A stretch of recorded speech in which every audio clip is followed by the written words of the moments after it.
precisam existir. Então, só voltando um pouco, para a pessoa que ela chega naquele momento de que o cérebro dela entende que é ruim ela fazer todo aquele trabalho para emagrecer, e aí ela fica muito mais difícil dela voltar a ter aquela motivação para emagrecer de novo. Como que muda isso? O cérebro precisa entender que a gente precisa fazer o emagrecimento ser algo prazeroso ou entender que o sofrimento vai ser necessário? A sua segunda opção. Dos dois. A sua segunda opção, com certeza. Porque assim, Lutz, se a gente for deixar o prazer tomar conta de nós, a gente não vai fazer nada. A gente vai ficar no sofá vendo, né? Vendo TV porque é mais prazeroso. É com certeza mais prazeroso.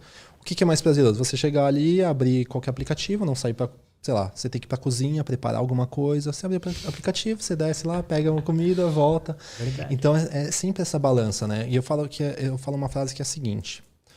É assim, Lutz, dor de curto prazo vai ser... não, desculpa, até me perdi aqui. O prazer de curto prazo vai ser a sua dor de longo prazo. Ou seja, você vai querer comer isso com certa frequência, então coma, né? Você vai ter o prazer ali do lanche, da pizza e por aí vai, e provavelmente você vai engordar. Então você vai ter uma dor, mas não é uma dor física, né? É uma dor talvez psicológica, você não está satisfeito como você está e por aí vai. Ou você vai ter a sua dor de curto prazo. E a dor de curto prazo, às vezes a gente pode dizer uma atividade física, a gente pode dizer, às vezes, ter que dizer não para algumas comidas, naquele momento só, mas depois que você olha aquilo vindo, aquele resultado vindo, é o seu prazer. Então você posterga. Porque é a mesma coisa, você pode usar essa filosofia para tudo. Para tudo. Porque assim, você, para fazer aqui, para editar, você tem que parar um tempo, prestar atenção. Pô, nossa, é mal prazeroso? Isso não é, cara. Não é. Mas o que é prazeroso? É sua recompensa depois, seu reconhecimento, o valor financeiro também que você tem. Tudo isso é prazeroso depois. Agora, se você quisesse ter o prazer de curto prazo, vou só ficar aqui abrindo as abas aqui do YouTube e ficar assistindo aqui, que tá de boa, né? Tá legal. Mas aí depois você fala, putz, eu não fiz nada que eu devia fazer. E aí, por isso que eu falo que é essa balança. Isso é comum, acho que pra todo mundo em qualquer área da vida, né? Não só na alimentação. A gente acaba indo pro que dá mais prazer ali, meio que seda, né? A gente. É tipo um sedativo momentâneo ali, ficar no YouTube, vendo um vídeo atrás do outro, e meio que faz a gente esquecer do mundo, né? Do mundo, ou do quão ruim a gente se sente com a gente mesmo. Também tem isso.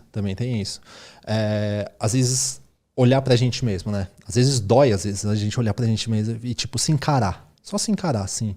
Isso que eu falo que, talvez, nesses 2 últimos anos, né, que a gente até nem tocou muito no assunto, né, do TDAH, foi dos últimos 2 anos, assim, que eu soube, né? O último 1 ano e meio, talvez. Você falou que você tem TDAH, né? Pelo que tudo indica. Exatamente. Hoje eu faço acompanhamento com o psicólogo. A medicação, vou ser sincero, né? Se meu médico estiver olhando, assim, assistindo. Eu uso só às vezes, não, porque assim, eu não quero necessitar, entende? Perfeito. Eu prefiro regular e me entender. Eu preciso me entender, tá? Onde o IR não funciona bem. É para isso? Tá, então... Por que não está funcionando? É por causa disso. Pô, eu preciso ler, aí eu vou lá, vou usar medicamento. Preciso fazer tal coisa, vou lá e uso medicamento. Não é assim as coisas, né? Então, a gente tem que se entender também. Então, essa jornada que eu tive dos últimos 2 anos, principalmente, acho que foi o que eu mais tive crescimento, assim... por isso que eu falei aqui, né, da lesão, né? Não sei. O pessoal que não tá vendo aí, né? O que é exatamente que aconteceu aí mesmo? Eu tive um rompimento do supraespinhal numa área do manguito. E eu tenho dos 2 ombros. Foi de efeito crônico, né? Gradativo, porque de desgaste mesmo, muito tempo treinando e tudo mais.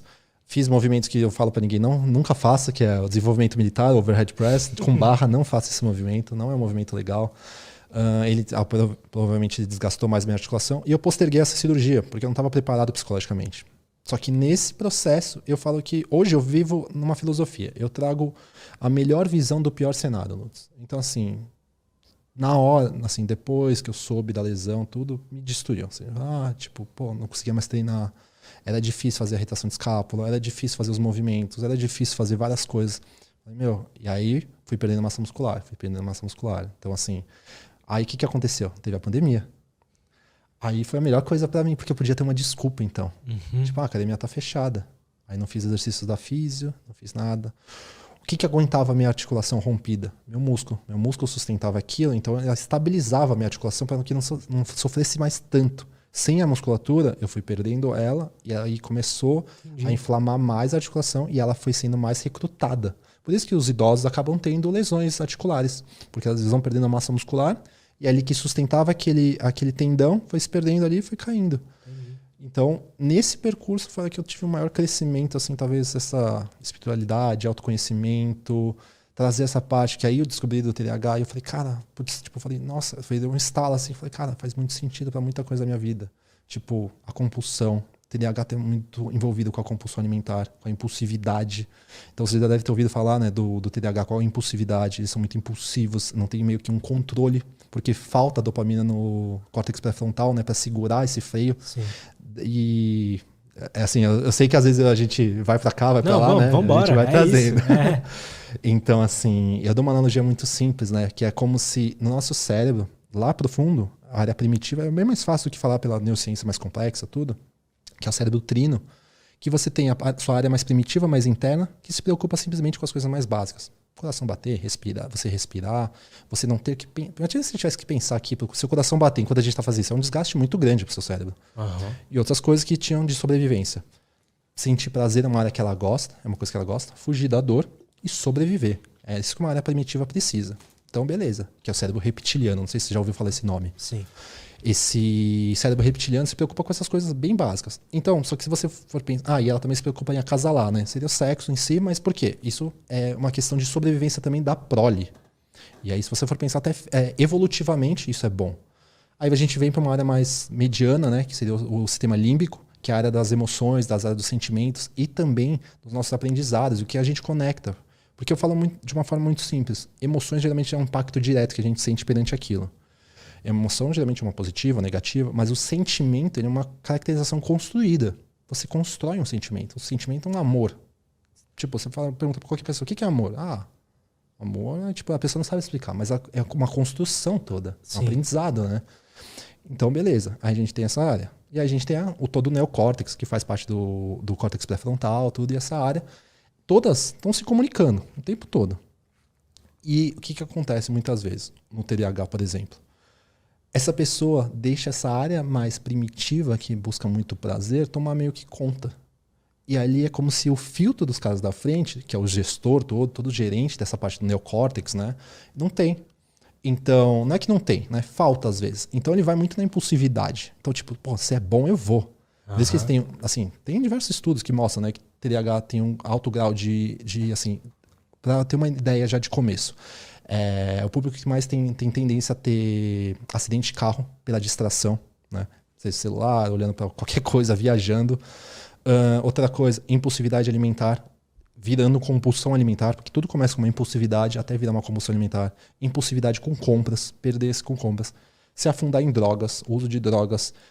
Se a gente fosse trazer, talvez, hoje em dia no mundo moderno, talvez o uso de esteroides também, que é um outro tipo de droga. Jogos também. Jogos demais. Jogos e pornografia. Sim. É algo que hoje está muito grande na sociedade. E a rede social também. Não tem como a gente dizer que não.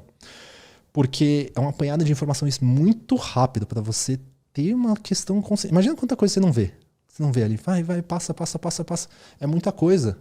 E seu cérebro não consegue ter controle daquilo. E você vai o quê? Você vai mais atrás. Então, por isso que, assim, por isso que eu te falei da questão da compulsão. Por isso que eu, na hora, assim, eu falei, assim, né? Quando eu soube o TDAH, eu falei, putz, caramba, tal, por que meu cérebro é assim? O mundo, quem tá culpado? Meu pai, minha mãe. Por que outra pessoa não é assim e tudo mais? Aí eu falei, cara, por que eu não posso pegar isso e começar... E assim, por que eu fui, na verdade, começar a ler sobre TDAH, né? Acho que você também teve entrevista com o Marco Abud, né? Com o psiquiatra. Sim. Vi muitos vídeos da Marco Abud, fui atrás dos diagnósticos, do DSM, fui lendo. E aí eu falei, cara, só disso daí eu tô vendo que eu tô tendo hiperfoco só para pesquisar tudo isso. E eu não parava de pesquisar, não parava. Fui. Então assim, quando eu fui falar com a psiquiatra, meio que eu já sabia, né? Então eu conversei com ela, tal, ela falou, aparentemente parece ser, tal, vamos tentar Ritalina, né, tudo bem.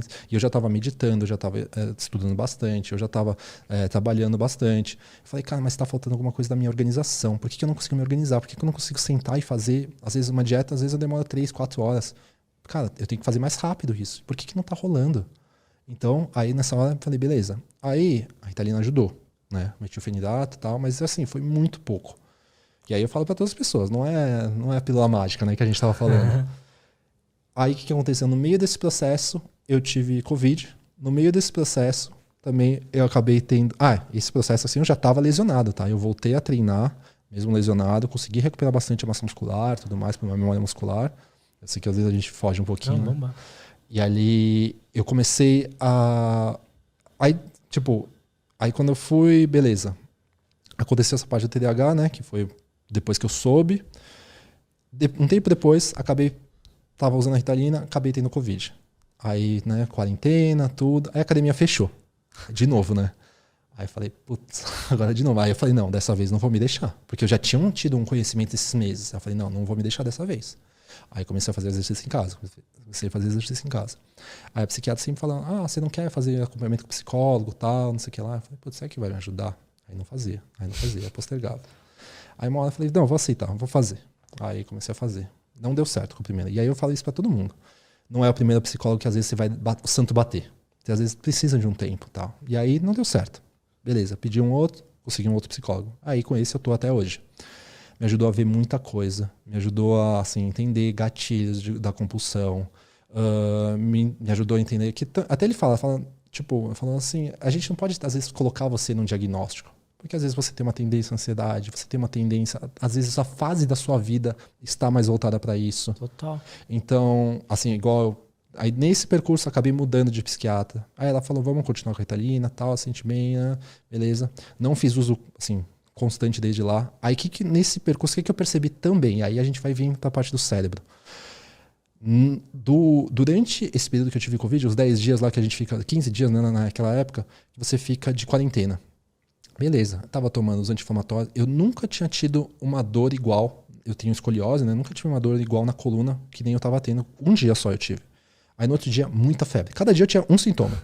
Muita febre. Aí no outro dia, muita dor no corpo. Aí no outro dia, muita dor na coluna. Aí beleza. Aí passou aqui 5 dias, tava bem. Beleza, passou.